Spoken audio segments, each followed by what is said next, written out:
Yo, what is going on, guys? Welcome to today's video. In this one, we're going to go ahead and show how to do a paint correction.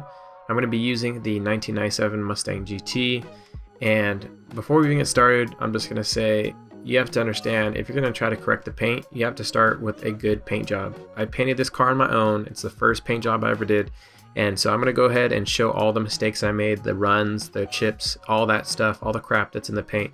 So if you're expecting a paint correction to change the quality of your paint, you have to understand you have to start with a good paint job. So as you can see, this is all the orange peel that I haven't sanded out yet, and this is the side of the door that I'm going to use as our comparison side. And then here's the quarter panel, or sorry, here is the fender, and on the fender I actually sanded it down with 1000 grit, 1500, and then 2000. And then we're going to go ahead and do this in steps. So we're going to go ahead and use this orange pad to cut the paint, this blue pad to smooth stuff out, and then this black pad to actually polish it out. The next thing you're going to do is you're going to go ahead and wash whatever panel you actually sanded, so that you get all that clear coat remnants, all the sand, any dirt, any contaminants just off the panel. And once you do that, then you're going to go ahead and dry it or let it dry. I went ahead and dried it just because I don't want any dust to settle on it if I just let it be. So I'm going to go ahead and dry it as best I can, especially around the edges. That's where you might run into some issues as you start to apply some of your polishing compound. Well, this is the cutting compound that you'll see. So I'm going ahead and I'm just kind of putting it all over the place. This was the first time I ever did this, and you kind of get to learn about how to actually apply this stuff correctly.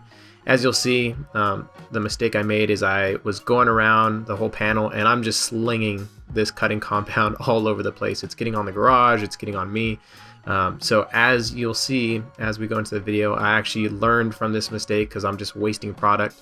You can actually take a rag, or you can just take the polisher itself and actually just spread it around before you turn it on, so that you don't waste so much material. But this is step one, and I'll go ahead in a second and I'll show you what it looks like once we actually finish buffing this out and cutting the clear coat. And I'll show you the comparison between the door and the fender. On this next step, I'm going to go ahead, take a blue microfiber towel and just wipe away all the excess material and clean up some of this paint from step one, so that I can actually get an idea of what's going on and see how it looks so far. So taking the camera off the stand and actually getting a little bit closer to the paint, this is where you're going to see all the mistakes from when you painted the car. Like I said, I was okay with painting the car myself. I take pride in it. I know it's not the best paint job, but it's very nice to know that I did this on my own. Even if it was a crappy paint job, at least I know that I'll be able to learn in the future. So now I'm just showing you kind of the pits and the runs in the paint. So like I said in the beginning, the quality of the paint job matters if you're doing a paint correction. The paint correction isn't going to solve all your problems. Moving on to the second step, this is when we're going to go ahead and grab the blue pad. Again, you can see I'm getting material all over the place, and this stuff is not cheap, let me tell you. It's around $12 to $15 for these bottles, if not more, for the polishing compound and the cutting compound and whatnot. So definitely want to apply it better. That's something that I'm learning. But like I said, I'm kind of using a lot of material, and then here you can see I start actually stamping the car with the material. So I started to learn slowly, but I could definitely get better at actually applying the product better. And then same process, just going ahead, wiping it down, and then we'll go ahead, get the camera off the stand, and I'll show you what it looks like now. So it's actually looking really good after step two. It's really getting that mirror look. And then I'm going to compare it. You can see how smooth it is on this side, on the fender. And then watch as we go to the door.